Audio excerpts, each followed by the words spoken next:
As I said, welcome to today's Ask the Experts heat pump webinar. We had another webinar last week, which was all about one-stop shops. If you didn't join or if you didn't register and you didn't get a link to it, to the recording, you can head on to our YouTube account and you'll be able to watch it back there. It's really useful for anyone who's thinking about undergoing a one-stop shop retrofit. So what I'm going to do now is I'm going to hand over to Brian McIntyre, who, as I said, is Programme Manager with National Retrofit, and he's going to take you through some information about heat pumps. Thanks, Brian. I'm just going to make you presenter there. Lovely. Thanks, Louise. Good afternoon, everyone. I'm going to talk briefly. I probably won't take 15 minutes because Noel's probably got the more interesting information from that perspective of how to put in a heat pump and what they look for and what you should look out for when you're looking to speak to someone. But I'm just going to take you through some general stuff like what is a heat pump, how does it work, the different types of heat pumps, is your home ready for a heat pump, and applying for a heat pump grant. So the first reason, why would we install a heat pump? Well, the first thing is, it's a question we get all the time: are they suitable for existing homes or retrofits? They're suitable for new and existing homes. They work really well because they maintain a constant temperature, so that adds to comfort. You don't get this up and down of temperature in the house, and so it's much more stable, and again, it's a comfort thing. They're a lot more efficient than like a high performance gas or oil boiler, which would be of the order of about 90% efficient, and a typical heat pump would be of the order of about 300% efficient. So it's in excess of 3 times more efficient than your typical gas or oil boiler.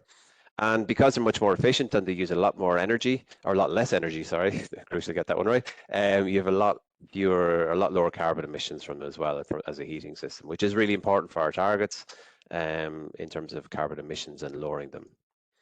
So how do they work? They're fairly straightforward. We have all got essentially the principles of how a heat pump work in our house. They're pretty much fridges in reverse. So if you've ever felt behind a fridge and it's quite warm, and that's heat that's basically being extracted from your fridge to keep it cold. You wouldn't think there's heat in your fridge, but it's excess energy that you can extract, and it's dumped out the back of a fridge. Now, a heat pump works in reverse. It extracts energy from the air outside and converts that into heat to use to heat your house. So how that works then is you've got 1 unit of electricity is used to run your heat pump, and that's extracting 2 units of energy from the air outside or from the ground or from the water, as maybe, as we'll talk about in a minute. And that gives you 3 units of heat for your home. So that, in this instance, you've got a 300% efficient heat pump because you're only using 1 unit of energy to run your heat pump. You're extracting the rest from the air and getting 3 units of heat into your house to circulate through underfloor heating and through your radiators. And again, it's a question we get all the time. Do you have to, do they only work with underfloor heating? And the answer is no. The vast majority of retrofits would use heat pumps with radiators, and they work really efficiently in those cases. They're actually just even more efficient again with underfloor heating, but it's not a case that you need to use underfloor heating with heat pumps to get them to work properly. So the different types of heat pumps we have is air source, and they'd be probably the most common, where you're extracting your energy from the air and using that to heat your water, to heat your house. Less often, but there are lots of cases of ground source heat pumps as well, where you're digging a trench in, say, in kind of open ground by your house that may be about a meter and a half deep, and you're basically using the heat that's in the ground at that level, extracting that heat and using that to heat your house. So either you could be at shallow level where you've got a trench maybe a foot or a meter and a half deep, or it goes a borehole down, which could go 50, 60, 100 meters deep to extract the heat from there, depending on the situation of the house or where you're installing it. And then the last one then is a water source heat pump, and they're a lot less common, especially in one-off situations or for houses. It may be something that we choose in district heating, and again, it's using the heat from a water source to heat your home. So the next question then, is your home heat pump ready? It's not necessarily always the case that every home would be suitable for a heat pump. They work better in a house that's reasonably well insulated. So for example, maybe your home was built in the early 2000s and it might already be suitable for a heat pump as it is. It may be older, but it has had insulation work done to it in the meantime, and it might actually bring it up to the level of performance where a heat pump grant would be suitable. But fundamentally, it comes down to your heat loss indicator, and that's an indicator that measures the level of heat loss from your house. And with any heating system, the lower that is, the better, because the more heat you're losing it through the house, or if you're living at a faster rate through the house because it's leaky and it's not particularly well insulated, the harder your system has to work to keep the temperature at a constant level. So as with anything else, the lower your level of heat loss is, the better. And that's where our heat loss indicator comes in with relation to the grant. So things you want to do to lower your heat loss to make the heat pump more efficient are you're looking at things like insulation, improving the air tightness of your house, which is reduced drafts. And you can see the graphic there on the right hand side, the kind of typical places where you might get drafts from your house. And a lot of them could be through, say, where you have pipes going out through walls in kitchens, for example, or bathrooms, just gaps around the windows, that kind of thing. There's lots of different places, but ultimately what you want to do is contact a technical advisor to have a look at your house and see would it be suitable for a heat pump, or what you would need to do in order to make it suitable for a heat pump. So there are a couple of different grant options that you have. So you have the individual energy upgrades, and that's where you have a selection of individual grants to upgrade your home performance.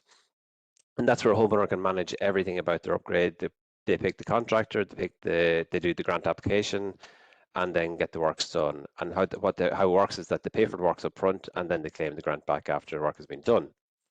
Now, the one-stop shop service is suitable if you're going down the route of doing a complete upgrade of your home, where you're doing lots of things. You're doing your walls, windows, attic, heating system, air tightness, solar PV. So it's a big package of works. And how that works then is your one-stop shop fully manages the upgrades, including your application, the delivery of all the works, and your BR at the end. But in that case, you only pay for the works net of the grant. So, for example, if the works would cost 50,000 and the grants amount to 20,000, you don't pay the 50,000 and get the 20,000 back. You just pay the 30,000 to the one-stop shop, and they manage everything from start to finish for you. So there's the two options there: individual upgrades or doing it through the one-stop shop service. So in terms of the application, if you're going down the route of the individual energy upgrades, you need a technical assessment to determine if your home is heat pump ready. You can select a technical advisor from the SAI website. And if they do determine that you need to have some insulation upgrades to your home to make it heat pump ready, you can apply for grants to get those upgrades done. So for example, if you need to get your attic insulated, you can apply for that grant, get your attic insulated, and then you can go ahead and apply for the heat pump grant. If your home is already ready for a heat pump, if it's heat pump ready, you upload your technical assessment. When you're applying for your grant, you can select your SEI registered heat pump contractor, submit your grant application. You must have the grant approval before the work starts. And then you have 8 months from the date you get the approval to complete the works and submit your grant payment request. And usually it takes about 4 to 6 weeks before you get transferred that money back. And the amounts then for your typical air to water or ground to water heat pumps, it's €6,500 is the grant. If it's an air to water for ground to water for apartments, sorry, it's 4,000. Air to air systems then are 3,500. And then there's a grant of €200 for the technical assessment, and the BER then is also €50. If you're going down the route of the one-stop shop service, you select your one-stop shop from the SEI website. They'll carry out a home energy assessment and advise you on the upgrades that you need to get to the B2 that's required from the program. You get a grant of €350 towards that home energy assessment. There's also a bonus grant of €2,000 if you install a heat pump as part of the package of upgrades that gets you to a B2. And like I said already, the one-stop shop manages the project from start to finish, including the grant application. There are a wider range of grants available through the one-stop shop, for example, than compared to the individual energy upgrades. And you get the grant payment up front, as I described already, where the grant amount is deducted from the cost of the works. So you only ever pay the net amount. So in terms of when you actually go to get your heat pump, the first thing you're looking for is the heat pump will have to be designed. So the type of the heat pump that's going to be put in, the size of the heat pump, the size of the radiators, for example. So what should be done at the start is a room-by-room assessment where they calculate the heat loss for every room in your house to understand what they need to put in there in terms of the radiators, and if they need to replace the radiators that's there, or if they need to put in a new radiator to meet the heat demand for that room. Decide where your outdoor unit is going to be located, where your hot water cylinder is going to be inside. And then it's really important that there's a good handover at the end when it's been installed, so that you're happy that you know how to use the heat pump. Because one of the big factors with heat pumps in terms of getting the most from their performance and that they're operating efficiently is that you have to know how to operate it. Ultimately, you shouldn't need to do a whole lot, but if there's times where you need to do something with it, then you should be able to make any change to the settings that will allow it to operate more efficiently. You should also look for an after-sale service. and the warranty period as well. And they should also provide you with the documents for the BER if you're going down the energy upgrades element of it. If it's through the one-stop shop, they should be looking after that for you. But again, it's important to have all those documents for your BER, to have a copy for yourself. And that's pretty much for me. I'm going to pass you on to Noel now, and Noel is going to take you through some really interesting stuff that'll help you if you're going down the road of a heat pump. Thanks, Brian. That was really interesting, and there's a lot of questions already coming in, which is great to see. So just a reminder to everyone, if you can just continue to put your questions into the Q&A box and direct them to all panelists. Right, Noel, 2 seconds. I'm just going to make you presenter. Now, passing over to the capable hands of Noel Rowland. Okay, thanks very much. Thanks for that, Brian, as well. There's a little bit of crossover, so I'm just going to, just a quick introduction. So I'm Managing Director of Churchfield Home Services. We operate as a company across all the different grant programs within SEI. So the individual grants program, the one-stop shop, and the fully funded warmer home scheme. My background is engineering, and my day-to-day role involves the oversight and management of our heat pump designs here within the business itself. So I have lots of day-to-day experience dealing with designs and installation. So benefits of heat pump, and I know this overlaps with what Brian was discussing, but there are many. Heat pumps are a very efficient way to heat your home. So as Brian had mentioned as well, for every, you typically get 3 kilowatts of heat out for every kilowatt of electricity used. They're low, if not no carbon footprint, depends on where you're getting your electricity from or where the source is from. They're a sustainable source of heating. They're efficient regardless of temperature. So sometimes different people say, how do they perform, if the temperature is cold, if it's freezing. The majority of heat pumps will provide 100% output at temperatures as low as 5 degrees. They'll also perform down as low as -13. Ireland generally is quite a moderate climate, so we've never seen any issue with the heat pump not performing the way it should do in cold temperatures. It will work with underfloor heating and radiators, so you don't need underfloor heat. You can work with radiators as well. They come with integrated heating controls, so there is quite a bit of technology in a heat pump which really maximizes its efficiency. There's no need for fuel storage, so sometimes people look at and they might say, well, look, maybe I'm considering going with another oil boiler again, but you need to be mindful. Oil boilers aren't cheap either. So you're looking at an oil boiler, you're looking to ensure an oil boiler is Ofhtec compliant. It'll generally mean that you need to provide adequate bundled storage. It adds quite a significant cost overall. If you're looking at a gas or an LPG gas installation, again, the cost of storage is significant. So when you are comparing like with like, heat pumps, do perform well. Heat pumps also have a long design life. So you're looking at a service life of 20-25 years for a heat pump versus maybe 10-12 years for a domestic boiler. So a little like, I suppose when people talk about electric cars versus traditional cars, within a traditional boiler, you've got a lot more moving parts than you have within a heat pump. So they're low maintenance as compared to a traditional boiler. In most cases, a yearly inspection is recommended, but it's not mandatory. And they're extremely quiet. But there are limitations. With any technology, there's a limitation. And that's why sometimes, heat pumps can get a little bit unfair criticism if they don't perform really well. But in many of the cases, it's down to two things. They're installed in homes that's not suitable. So Brian mentioned that heat pumps are not suitable to be installed into poorly insulated homes. So if somebody has got a cold home, the first thing you need to do is make sure that it's insulated properly. As Brian said, it works a bit like a fridge in reverse, but have you ever ran a fridge with its door open? It doesn't work very well. It'll just continue to run. It'll run very inefficiently. So it is really important to make sure your home is suitable.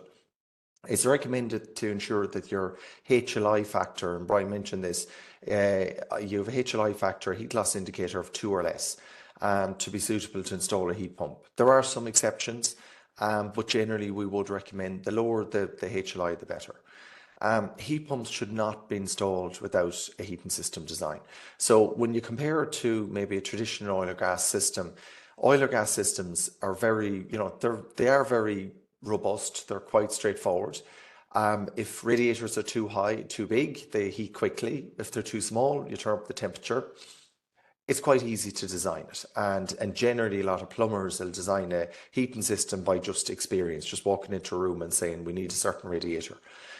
With a heat pump, it needs to be designed. If things are oversized, you're putting it under excessive pressure. If it's undersized, you're finding there's rooms that aren't as warm as you'd like them to be. So just getting that design is really important. And heat pumps need to be commissioned correctly to operate efficiently. So as I said, there's quite a bit of technology in the heat pump.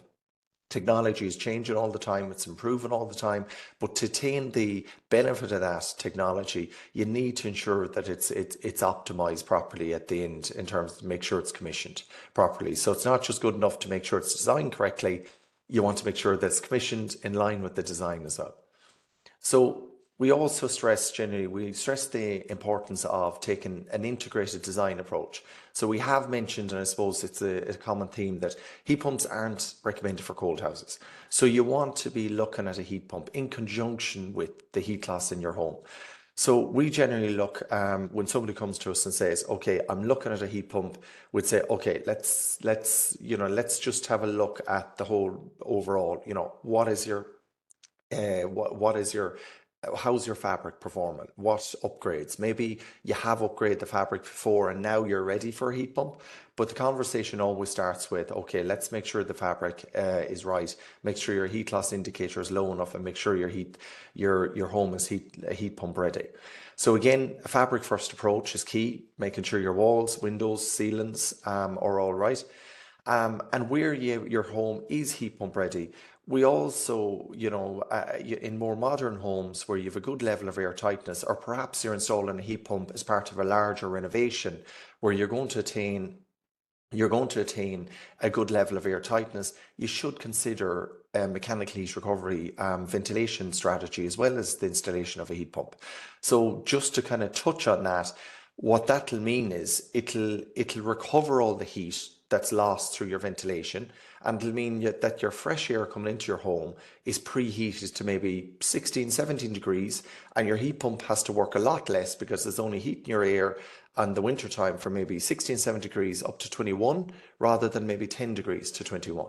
So again, taking an integrated approach, making sure your house is heat pump ready, making sure your HLI is low enough, considering a mechanical recovery or ventilation system, and only when your fabric details are confirmed, proceed then to a design. So for example, it's impossible to calculate your heat losses in every room if you don't know what insulation is there or what insulation you're about to put in. So it's one of the issues that we see quite often, which I'll touch on in a moment. So common design issues include, so quite often we come across where maybe a homeowner might be dealing with one vendor for the insulation works, another vendor for the heating works. Now that's quite common because the insulation work and heating works are quite different. But what can happen in reality sometimes is at the start of a project, the insulation contractor, the technical assessor may recommend certain insulation works. The insulation contractor maybe have some discussion with the homeowner and maybe identifies a better way. They might agree, you know what, we'll add a bit more insulation, or maybe they've a difficulty with a certain area that they cannot insulate. If the heating contractor isn't aware of those changes to the fabric, it'll mean that his calculations won't be correct. It'll mean that in a situation where the insulation contractor has added additional insulation, the heating contractor, his radiators will be a little bit too big. Whereas in other situations where maybe the insulation contractor wasn't able to insulate a wall, well then it'll mean that the heating contractor is assuming it's insulated, but it's not, and his heat emitter might be a little small. So like that, it's taking an integrated approach and making sure that if you are engaging, a separate insulation contractor from a heating contractor, make sure both of them are talking to each other. And one of the things that I spoke to somebody recently, and they were talking about their heat pump, and I asked the question, I asked who's designing your heating system, and said, my plumber's designed my heating system. And I said, what did he think of the insulation levels in your home? And he said, God, he never asked. I said, did that not raise any red flags? As in, how does he know how to calculate the heat losses if he doesn't know the insulation? So when you are dealing with contractors, make sure that they're aware of the insulation levels. If they're not asking these questions, could and should be concerned. So the process for installing a heat pump is quite straightforward. Brian mentioned quite a few of the steps. So first step is to make sure that your home is heat pump ready. So that'll start with getting a technical assessment. A technical assessment essentially is very similar to getting a BR carried out in your house. It'll assess all of your fabric losses, your ventilation losses, and all elements of your home to calculate the overall heat losses in your home and calculate that all-important HLI factor. Generally, if you're, in terms of costs, you can go down the individual grants route. And if you go down the individual grants route, you could expect to pay, and again, these are just typical figures. They may all change or all vary in the market, but typically between €400 and €500, less €200 SCI grant, which would bring it in and around €300 you would expect to pay for technical assessment after the grant for a 3-bed semi. Now, you could go down what I would consider the preferred route, which is the one-stop shop route. And for a little bit more, you can get your technical assessment as part of your home energy assessment. So one-stop shop provider can and will complete a home energy assessment, which includes your pre-BR, your technical assessment, your recommendations of work, your quotations, and everything factored in for you. Generally, again, it could vary. Prices vary between maybe €500 and €700, but there's an extra €100 of a grant available, so it's €350 from SEI. So again, you'll typically expect to pay €150 to €250 for that home energy assessment. And then at this point in time, you know that your home is heat pump ready, or you know that it's not, but you know what you need to do to upgrade to make it heat pump ready. So the next step is to choose a contractor. You'll find a full list of registered contractors on the SEI website. Contractors must be registered with SEI, obviously, for you to avail of all the various heat pump grants. Also ask for references. Look at Google reviews, work completed in your area, just to make sure that you're satisfied that the guys that you're dealing with have the experience training and that'll do a good job. Next step 3, is actually assessing your heating system design. So your heating system design is going to look at, it's going to include carrying out a heat loss calculation for every single room in your house. So you're going to look and you're going to calculate the heat loss in your floors, your ceiling, your walls, your windows, every single element. And as part of that design, if you're upgrading, for example, windows, if you're upgrading insulation, it's key that the contractor has all that information to calculate exactly what the heat losses is per room by room basis. Now, why do you need to do that? Well, you need to do that to make sure that when you do it on a room by room basis, then you add up all the heat losses, and that'll tell you how big of an overall heat pump you need. Then you'll take a look at how many occupants in the house, and you can recommend in terms of what size hot water cylinder that should be installed as part of the installation. And then you're able to assess individually on a room by room basis, are the radiators suitable? Is the pipework suitable? Perhaps some radiators are too big, some are too small, some might be, like the Goldilocks story, some will be fine or just about right. But you need to assess each one individually. And that's why when you get a heat pump installed, it's designed that every room will heat up evenly at the same time. And it'll just give you that lovely overall, lovely comfortable feeling all of the time. Heat pumps aren't designed to work like gas boilers, that they come on for a short period of time and switch off, on, off. They're not designed. They're designed like your fridge. You don't switch off your fridge when you go away at the weekend. You might turn it down, but you don't switch it on and off as you come and go from the house. You'll review your quotation. So make sure that is clear on exactly what's included. So for example, you could, as part of your heat pump upgrade, it's quite often will include some other works like radiators. You'll want to know, well, what type of radiators, what sizes, where are they going? Sometimes you'll need to allow for some additional decoration if you're taking off some big radiators and putting on small ones. Other times you might have to open up some flooring to change some pipe work. There might be some tiles that need to be repaired. Some contractors will include everything, some contractors won't. So you just need to make sure that you're clear exactly what's included so you can compare like with like and apples with apples. The installation is quite straightforward. We would always kind of stress that the design that's probably takes the most time. In terms of the installation, typically 1 to 2 days will install the heat pump unit and the cylinder itself. You will need to incorporate, so you've got your plumber that'll be installing the heat pump. You'll also need to incorporate your electrician, or the contractor will incorporate the electrician for the electrical side of things. However, I want to manage expectations in the sense that, you know, you could have a heat pump fitted in 2 days, but quite often you're going to be upgrading some pipe work, you're going to be upgrading some radiators, and quite often you're up doing this work within a home that's occupied, quite often with families and kids and older people and everything else. So generally we allow a couple of days to do that work, because generally the work needs to be done on a room by room basis to minimize disruption. So typically we would say if somebody's getting a heat pump upgraded, we would allow majority of works is done within a couple of days, but you should allow yourself, you know, in mind that there's going to be some disruption over the course of a week.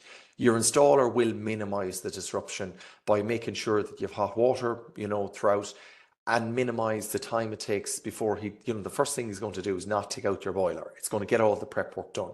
So when he takes out your boiler, he'll have the heat pump running as soon as possible. But you may be without heat for a night or two. But these are things you want to discuss up front. And if you discuss them up front, small things like having a few electrical radiators available is often the simplest way to mitigate any disruption. So again, just good communication, knowing what's included, knowing what's not included, knowing how your contractor is going to plan to do the work to minimize the disruption. Commissioning and handover. So even with the best design in the world, you can have the best design, you can have the really good installation, but the commissioning is where the magic happens. Commissioning is where you optimize your flow rates, you optimize your circulation, you make sure everything's balanced, you make sure every radiator is performing in the way that it was designed to, and overall the system itself is performing the way that it's designed to perform. So commissioning is a really, really important, and typically, you know, commission takes at least half a day to make sure that it's done right.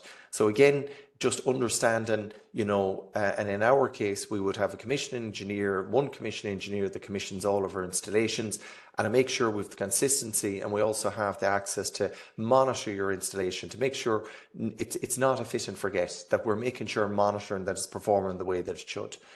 Handover heat pumps are generally quite straightforward. And again, heat pumps are designed to run consistently. So generally you might have a number of controls. You might have 2 thermostats, one upstairs, one downstairs. And all you're going to do is tap it up to turn it up, down to tap it down. That's about it. So the handover is quite straightforward, even though there's a lot of technology in the heat pump to optimize and maximize the efficiencies. The actual usability is very, very straightforward, and the handover is important. So as a contractor, we would take care of all your warranties, make sure that it's commissioned, make sure you have all that peace of mind that everything's done right, and that it's very easy and you know exactly how to use your heat pump.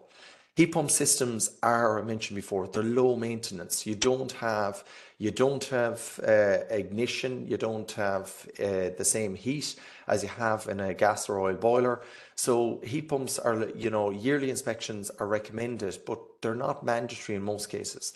And in most cases, if you are having an issue with the heat pump, because of the technology that's involved, your installer should be able to remotely access your heating system to identify if it's a simple issue. And that's something that's actually really effective in comparison to oil and gas heating systems, where sometimes it might be as simple as this thermostat that's turned the wrong way. And instead of having to drive out there, you can see it and you can address it remotely. So I have put together just a quick case study. So this case study is a project that's just been worked on at the minute. It was literally just the one that I grabbed. I just went and said, okay, what's on site at the minute? Right, we'll just take that. I did pick something that's straightforward, quite typical, but I do want to be managed in terms of expectations, in the sense that many or some people here will have lots of, complex situations, big houses, dormer houses, that things may change a lot. So this is just taking a very straightforward, a 3-bed semi or 4-bed semi as it is, and as a project that's been put through the one-stop shop. So there has been additional grants, but I will be able to take you through it. But it is an interesting case study. But I'm just saying it's an example of actual figures. But these figures, every home is different, every quotation, every circumstance will be different. And that's why, so when if you are looking at it, just bear that in mind, okay? So this is a semi-detached house, 4 bedrooms, 107 square meters, a pre-BR of a D1 and a HLI of 2.2. So as part of the technical assessment, you could see this is over 2, it's poorly insulated home, and the BR value is quite high, 233 kilowatt hours per meter squared per year. Primary heating system was a non-condensing oil boiler. This house was actually vacated for a number of months. When we looked at the boiler, it was actually leaking. There was nothing you could do with it. So the owner said, okay, well, now's the time to look at it from a heat pump point of view. So we can take the cost of fuel. So SEI publishes a quarterly fuel comparison prices that you can find online, where it takes in a lot of averages within the market. So that's what we benchmark any of our figures off. So we have the cost of fuel on that at 11.05 cents per kilowatt hour. Seasonal efficiency of the boiler was typically about 70%. It was non-condensing. So the seasonally adjusted cost per kilowatt was working out to be 15.79. So when you take the area of the home, the kilowatt hours per meter squared to 233 times the cost per kilowatt, in order to heat this home to an optimal level all year round, you're calculating it to be €3,936. Now, I know people that say out there, God, I have a home like that, I don't spend that amount of money. Well, it's probably a cold home where you're very conservative with your heat, or you're making sure that the doors are closed, you're heating the rooms you need to heat. But for me to compare apples with apples, I'm referencing the same information that, look, we're heating the whole house. Different people will behave different in different homes. So this will vary. But what I will say is the after figures are calculated in the exact same way. So we are able to look at apples with apples, okay? So the technical assessment was carried out, and it had recommended that we upgrade the roof insulation with an additional 200 mil of attic insulation. The attic hatch needed to be insulated, or needed to be draft proofed. It was recommended that it was cavity wall construction, which is great because it's most cost effective to insulate. But that it was recommended to add additional 50 mil EPSB to all elevations, and the front and back door were particularly poor that needed to be changed. It was recommended that it was working out that a 5 kilowatt heat pump would suffice, 200 litre hot water cylinder, block up the open fire, upgrade the vents to regulations, and upgrade the lighting. So that was the recommendation that came as part of the technical assessment. And in this case, this came through the one-stop shop. So we just mentioned there are additional grants with the one-stop shop. So we looked at the heating system. So I mentioned in terms of the importance of, getting your heating system right. It's like having your Porsche engine in a Lada car. If the whole thing isn't designed correctly, don't expect it to work to its optimal level. So the heating system on the ground floor identified, you can see here the existing radiators. So the hallway we identified that we needed to replace the existing 500 by 1100 single panel with a 500 by 1400 double panel. So it was significantly undersized for a heat pump. The sitting room also needs to be replaced, radiator. There was an existing 500 by 1200 double, and that needs to be replaced with a 500 by 1800. And the kitchen needs to be replaced also, where there was a tiny radiator in the kitchen, a 300 by 1200 double, and that needs to be replaced with a 500 by 2 meter double pan. So downstairs, we 3 radiators, and we need to replace all 3. Upstairs, a little different. Bathroom was undersized, so we were changing that from a 5 by 700 single to a 5 by 600 double. The Rear bedroom in the middle, there was a replacement of the existing 500 by 800 single with 500 by 500 single. So in that case, that room was actually oversized. So we were actually changing that radiator to bring down the heating in that room so that it wouldn't heat up too fast, that it wouldn't cause the system to overcycle. So again, it's just making sure that they're all adequately sized, that all rooms heat up together. And the other 3 rooms were fine. There's no change required. So that would be a typical scenario where, out of, we had 5 radiators upstairs, 3 downstairs, 8 radiators. Out of 8, we needed to change 5. So in terms of the costs, we have ceiling insulation. It came in at a 1,558, cavity wall insulation 2609, external doors, the heat pump insulation, which included the radiators, the cylinder and the installation, that subtotal of 26,156. Now, under the one-stop shop, we have a grant for roof insulation, 1,300. We've got a grant for cavity, 1,200. We have a grant for the external doors up to 2 at 800, which is 16. We have the heat pump grant at 6.5. We have some additional money because we had to upgrade the heating system. There was an extra 2,000. There was also the heat pump bonus to achieve the B2 with the heat pump. Project management grant of 1,600, which brought down the overall cost for the heat pump, the installation, the cavity, the roof, the whole package, down to 11,956. Now, I will admit this is a good example. Other costs in other houses can cost a lot more. So when we look at the postworks, so nothing's changed. 3-bed semi, 4-bedroom, 107, no extension. Now we're up to an A3. Now, and actually, there's a mistake here. It's an A2, and it's you're talking a reduced kilowatt of 57 kilowatt hours per metre squared, HLI 1.72, well below the 2. The primary heat now is a heat pump. The cost of the fuel of electricity on average, again based on the SCI data, is 31.61, efficiency at 300%. So when you seasonally adjust the cost of the electricity, it brings it down to 10.54 cent. And when you work out the run cost of that, you're bringing it down to €642 in today's money to run that at that consistent temperature all year round. Now, what happens though in reality is when somebody's in a cold house, you're probably only heating a fraction of the house. So that big high figure of 4,000, you probably weren't spending as much as that, but your house wasn't all warm. And in terms of now, when you get the heat pump done, the house is always warm. And you're wondering, is it on, is it not on? It's really comfortable. So when you look at the savings, this performs really well. So you're looking at savings from 3,9 to 642. You're looking at 3,294. The net cost of the works after the grants between 11,956. And this is an excellent payback. Now, in a lot of cases, you can be looking up to 10 years. But this is an excellent payback. So for anyone with a home like this, you need to, after this webinar, you need to start dialing the phones. This is what you need to do. So you're looking at 3.6 years, energy savings over the 30 years. Generally, we would look at, what are you going to save over 30 years? Almost 100,000. And you have the other benefits of comfort, health, and then you're looking at the added value. So if you say, okay, what was my house worth as a D2?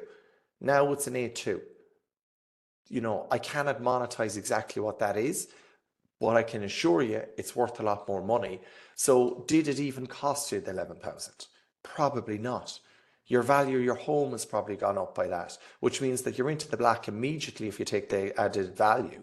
And then you're looking at savings every year and the added comfort. So the importance of a good design. So the importance of good design ensures that heat pumps are installed in suitable homes. We're stressing that you do not, and sometimes I'm involved in different groups and I see, complaints where, I have a heat pump fitted and it's not working well. And the pictures of the heat pump, it's up against a wall and I can see that it's an old red brick house with the single glazed windows. And I'm just like, of course it's not working well. That's like leaving the door of your fridge open. It also ensures that all rooms heat up evenly. So remember that example where we had to change 5 out of 8 radiators. 4 of them were undersized, but 1 of them was actually oversized. So we want to make sure if your radiators are oversized, it'll cause your heat pump to what's called short cycle. It'll come on, off, on, off. And like driving your car, if you're driving your car in a long distance and you're stop and starting, you're not going to get good fuel efficiency. So again, you don't want to oversize the radiators. And if you undersize them, get a coat. It's going to be a little cold, unless you turn up the heat. And if you turn up the heat, you lose efficiency. So again, you know, every time I see an issue with the heat pump, I'm just looking and I'm saying design, design, design. So ensure you make sure that it's installed in suitable homes that are insulated. It ensures that all rooms heat up evenly. It ensures that you have no cold areas in your home. It ensures that you always have lots of supply of hot water. You're not switching on water in the evening when you think you need a shower. You've always hot water. It ensures your heat pump operates efficiently, and is geared to ensure that your heat pump performs to its optimal level. So again, you might have a great design, you might have a great plumber, but if those little things, your flow rates and your balance and all those little things aren't right, that's the difference between a system working okay and a system working fantastic. Be aware, things to be aware of. If somebody's giving you a quotation without a design, I just ask the question, what are they pricing for? What? Because you know now, you know, and the benefit of this seminar is that you know now what to ask. You know what the pitfalls are. You know that if a heat pump isn't designed right, you're going to spend a lot of money and it's not going to work right. It's also going to, for you, a heat pump that's short cycling is only going to shorten that lifespan. Heat pumps are designed to last 20, 25 years. If it's not designed right, that short cycling, it's going to shorten the timeline that you're going to get from that heat pump. So you want to make sure that whoever you're getting to provide the quotation has a design. And then you're asking, what are you basing the design on? You want to make sure that they know the full insulation levels.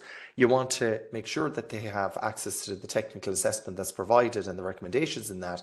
But if there's any change in the insulation, that maybe your insulation contractor is changing something that might be making it better, make sure the heating person, the heating contractor knows that. And overall, as I said, design is key to ensuring that you have the optimal design. So thank you for listening. Thank you for listening. And I'm just going to hand back, and I'd be happy, as I said, that's a typical example. But look, every home is different is what I would stress. Thanks. Thanks a million, Noel. That was absolutely fantastic. And I think everyone will agree there that there's so much information. So if anyone, as I said before, we'll be sending on the presentation. We'll also be sharing the recording so you can go back and refer to it. I don't think we've ever had so many questions. So I can see Brian has been replying diligently to them there. So let me just pull up the first one or two. We've got about 15 minutes left, so we'll do our best to get through some of them. First one there is a heat pump suitable for a timber frame house built in 2002? Yeah, I would say generally timber frame houses perform quite well. It will come down to, so between, I would say the timber frame homes, if it was built after 2005, I would probably say it's probably about right.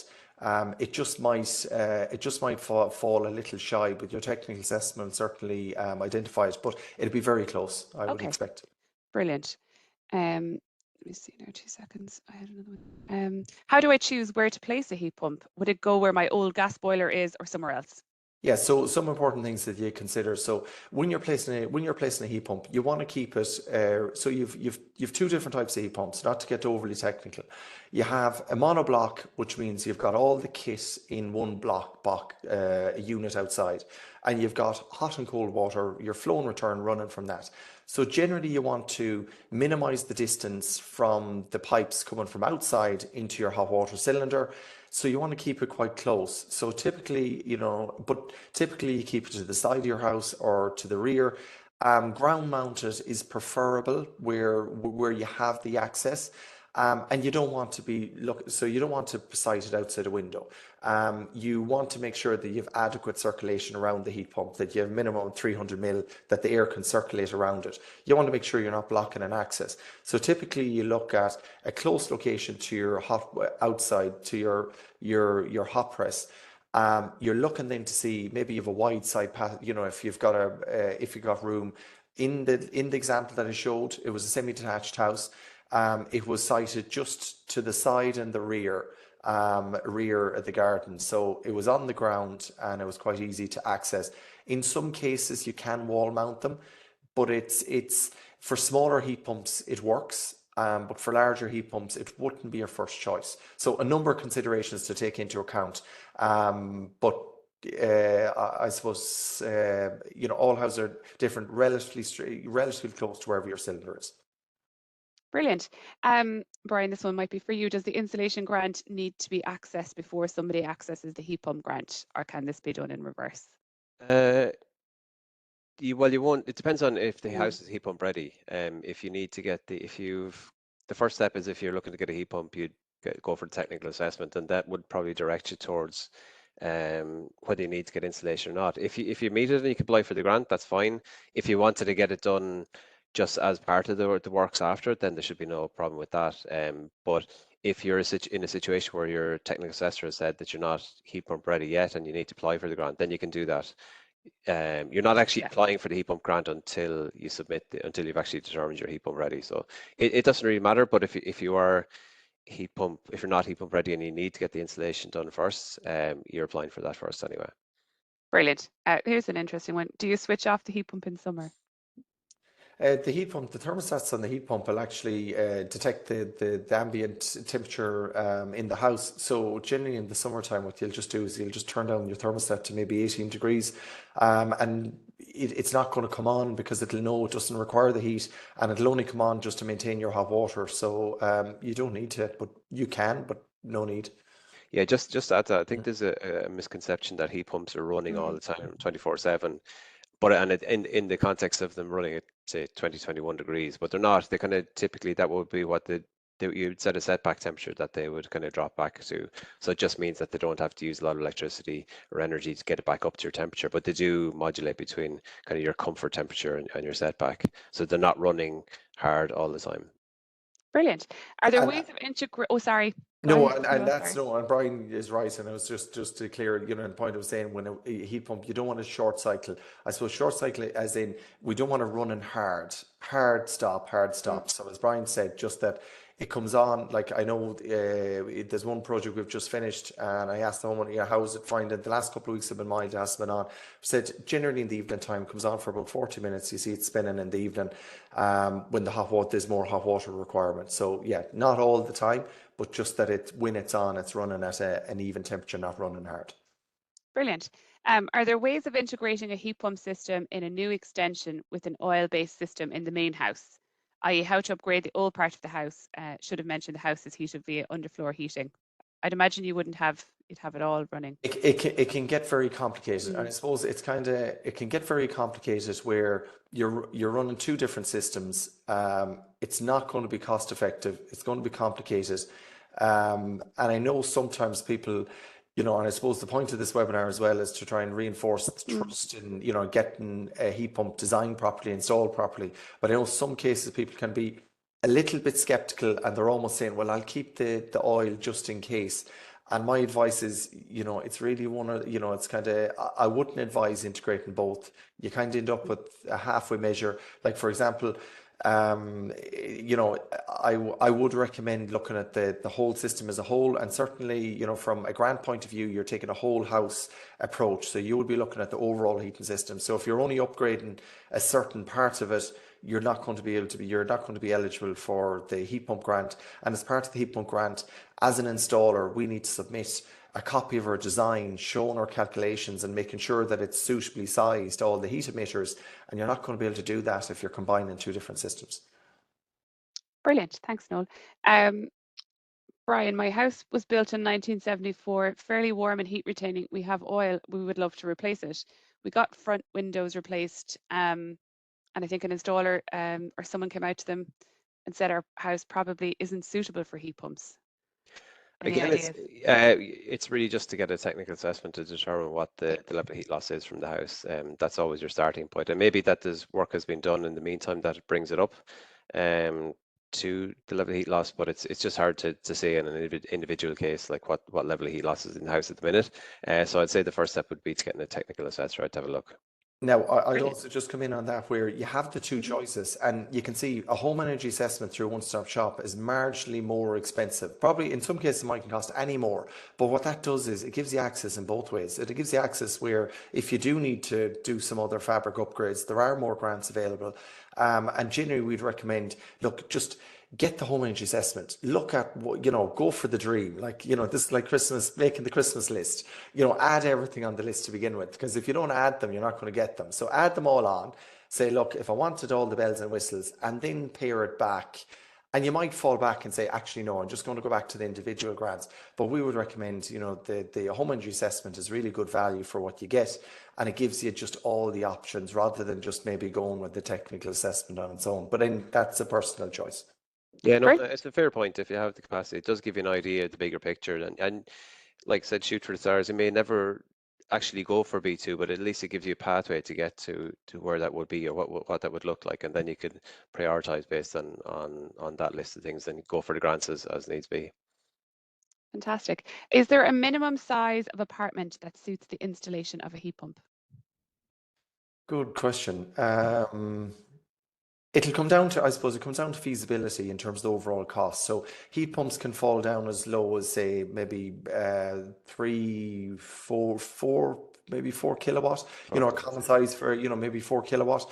So obviously, if you're again, it'll come down to your heat losses. So it's not necessarily the size of your house. It's making sure that one, the apartment is suitable for, the HLI factor is suitable.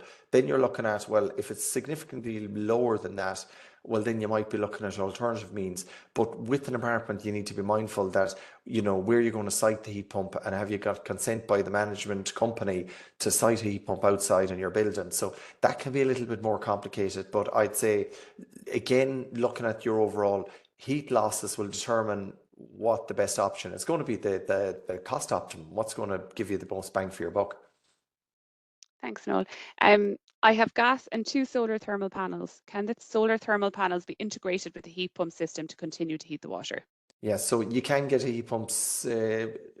I'm 90. I don't know everything, but I'm 90% sure you can get a specialist heat pump cylinder with a secondary coil for your solar thermal. So I'm almost certain you can, but I would stand to be corrected. I can't say that I've ever done it. But when you are installing your heat pump, you do need to upgrade your hot water cylinder to a heat pump cylinder. And to the best of my knowledge, I do believe you can get one with the secondary coil, and if you have a secondary coil, you can integrate it with your solar thermal. So provisional, yes. Fantastic. Let me see now. Our radiators are almost 25 years old. Can these be used for a heat pump? So if your heat emitters, the general rule of thumb is have a look in your radiators and see if there's any grills, convector grills on the back of them.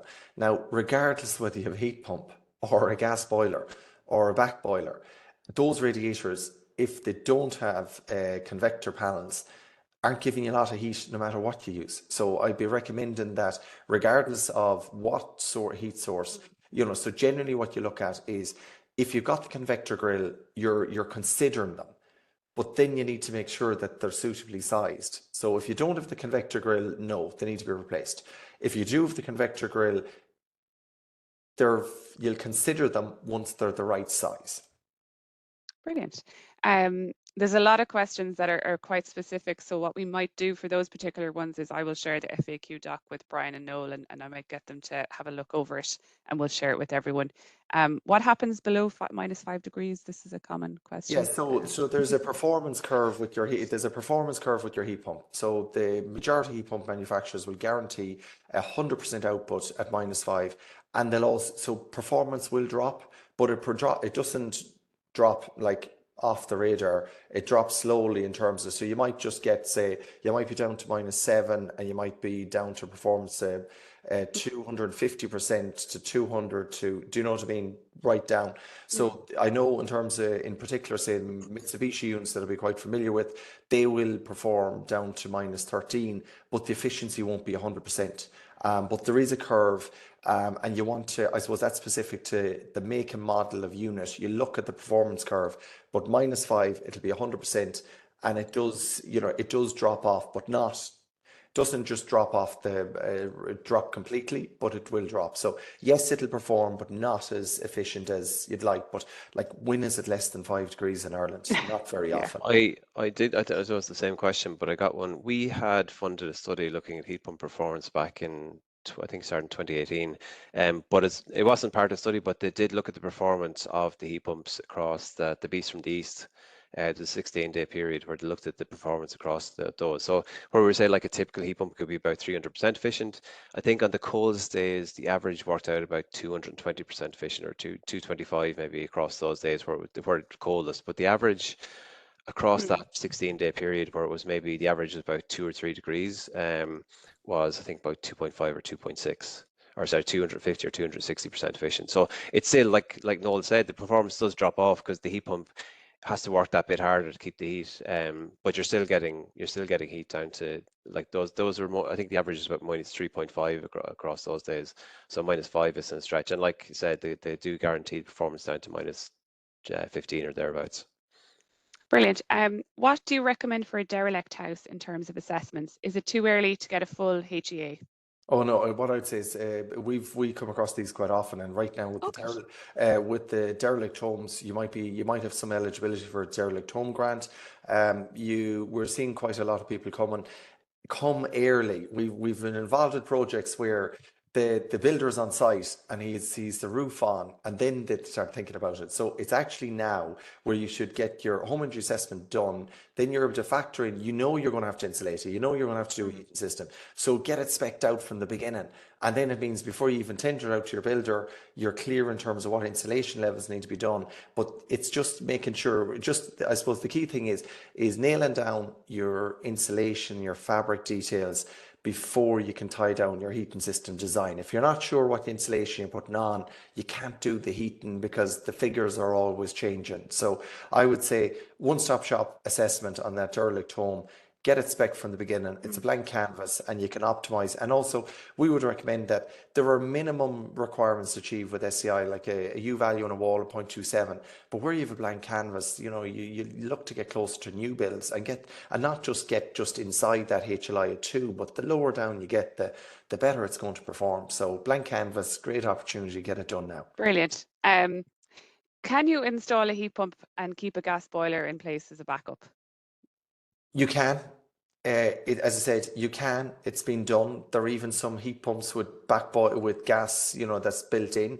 But when you look at the hybrids, when you look at the overall cost, you're paying a huge amount of money for an Armageddon situation that may never occur.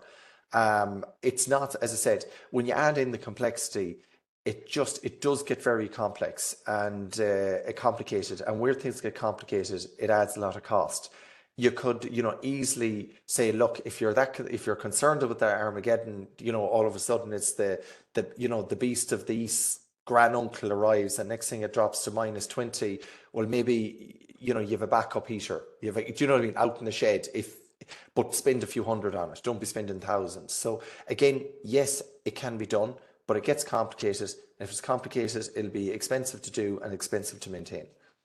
Brilliant. Here's an interesting one that'll be on a lot of people's minds. Clothes drying with a heat pump. The rods are cooler, so how does it work? Look, in terms of, I suppose, yeah, in some cases we see people where we're installing in terms of heat pump, and I suppose they may have in bathrooms where you've got towel rails, because that's the thing where it's well insulated. You'll find that the heaters aren't on all the time. So in say toilets and stuff, they might use dual towel rails where they're heated with the heat pump, but there's also an electric immersion on them as well, that you can switch, time just to warm the towel if needs be. In terms of I suppose a drying room, the ambient temperature is going to be, 20, 21 degrees. That'll, it's the overall temperature that's going to dry your clothes. Yeah. So look, I suppose people have had to, I suppose space is probably what they needed more, where you need to lay out your clothes. You can't just depend on lumping them on a radiator in the way that you would have been used to. So a drying rack and having a bit of room in the utility to spread them out and just let that the air circulate in the house. Brilliant.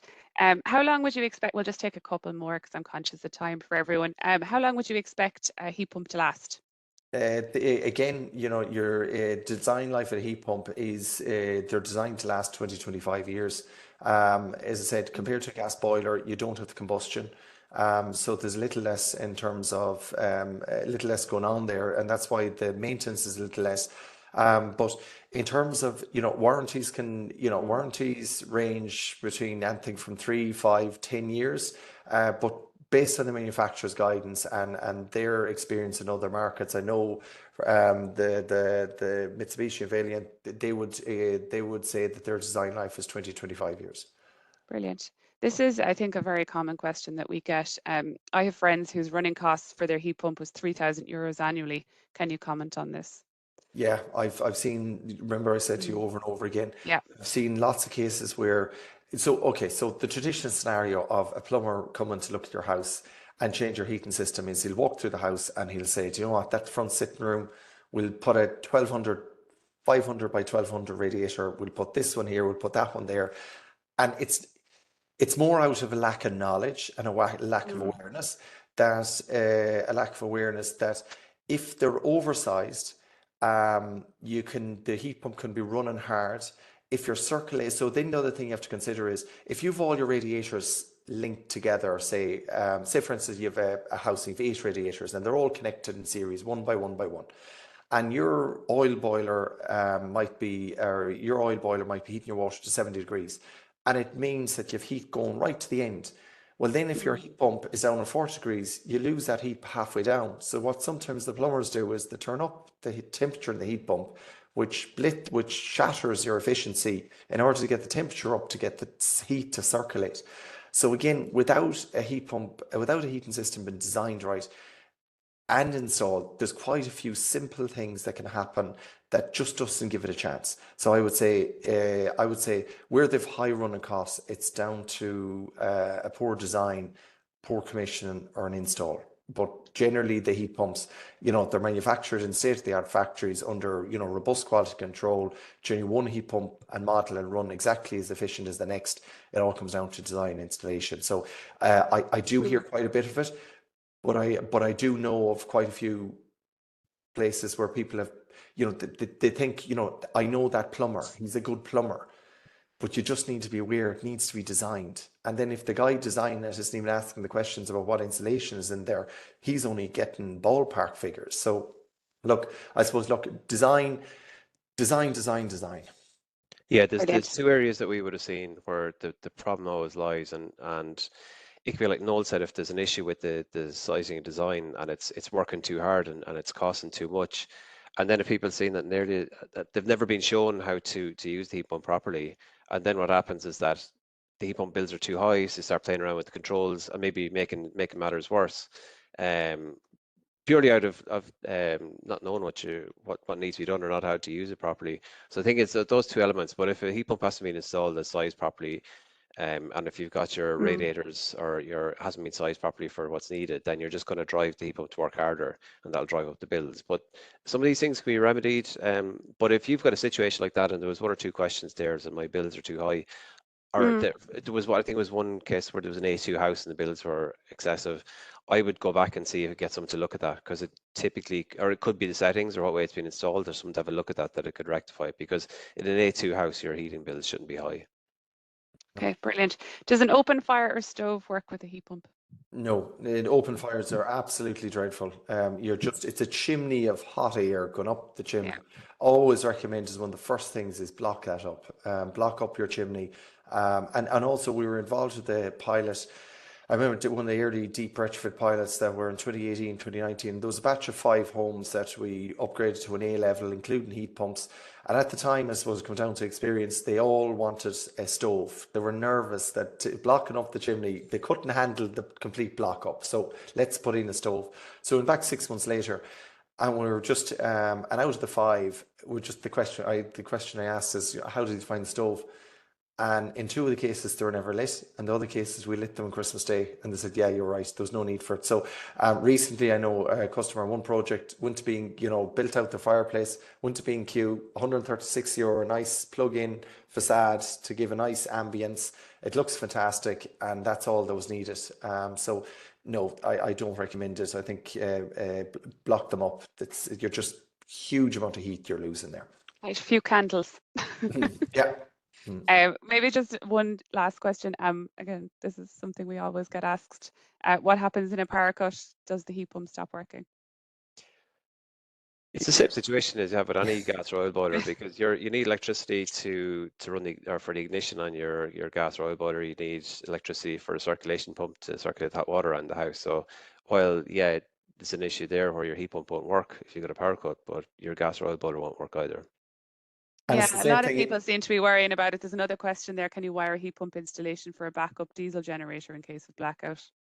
Well, you can look in terms of the 2 separate questions there. And when I say 2 separate parts, the heat pump could be commissioned and it could be on a separate circuit, completely separate. You could have a backup power, whether it's diesel, petrol, or coal, or whatever. I won't say that's not. I'll just scratch that. But your backup generation choice could be batteries, it could be anything, if it's sufficient. But again, it's how often can it happen? And I know, like, years ago we used to have like the traditional stove, and open fire. When there was a power cut, my dad would be running in, put out the fire because the circulation pump was off before it started to bang and rattle. So like what was said here, regardless of what fuel source you have, if you have a power cut, you're going to be out of heat. So I suppose get a jacket. And final question, is it a good idea to get solar panels alongside a heat pump to increase efficiency and reduce costs? So, right, solar panels. So you have 2 types, solar thermal, solar PV. Solar PV are fantastic. They just are. They're not a fad. They, in terms of VAT is off them, paybacks are really good. You just want to be mindful that sometimes people think, oh, I've got a heat pump, so I'll get solar PV in it, one will run the other. If you look at the demand cycle or the demand curve, you're going to see that the heat pump's demand peaks in December, drops in the summer, and it peaks again in December. So it's a cycle or trend like that. When you're looking at solar, it's going to be low in December, peaks in summer. So it's the opposite. However, they do complement each other, whereby, for example, majority of suppliers now will provide you with a feed-in tariff. So in the summer, you're going to have excess electricity. That's going to give you a credit on your bill. And then you can use those credits in the winter time to reduce your consumption. Generally, we don't, with that feed-in tariff, we would probably, I know it's a bit off topic, but, batteries is not something that I feel that there's a business case for. And even when you look at in some cases you divert your excess electricity into your hot water, but when you look at the cost of it, you're probably getting more from your provider if you're getting 15 cents per kilowatt, because heating your hot water with your heat pump, it's quite cost effective. It's very much on a power. So short answer is yes, solar PV is excellent. I think you should be considering it regardless. And I think it does complement it. It won't offset it in the same time, same month. You'll have excess electricity in the summer, but that'll give you a credit to offset those bills in wintertime. Yeah, I think that's Fantastic. like Noel said. I think about 75% of the electricity you get from your PV is between May and September, when you be less reliant on your heat pump. So, but like as I said, the case there, it's generating free electricity, which is always a good thing. So they don't necessarily go hand in hand, but they both be good ideas in their own right. Brilliant. Listen, we're going to leave it there, everyone. We've had so many questions, it's not possible to answer them all. So I will share the FAQ document with Noel and Brian, who might be good enough to answer some of the more kind of individual questions, maybe, or the more kind of targeted questions. I just want to thank Noel Rowland and Brian McIntyre for being absolutely fantastic guests on this webinar. I think I'm very similar, this webinar. As I said, we will be sharing the recording with you very soon, and we will also share the presentations and, as I mentioned, that FAQ document. Thank you so much, Noel and Brian, for joining us. All right. Thanks, everyone. Thanks.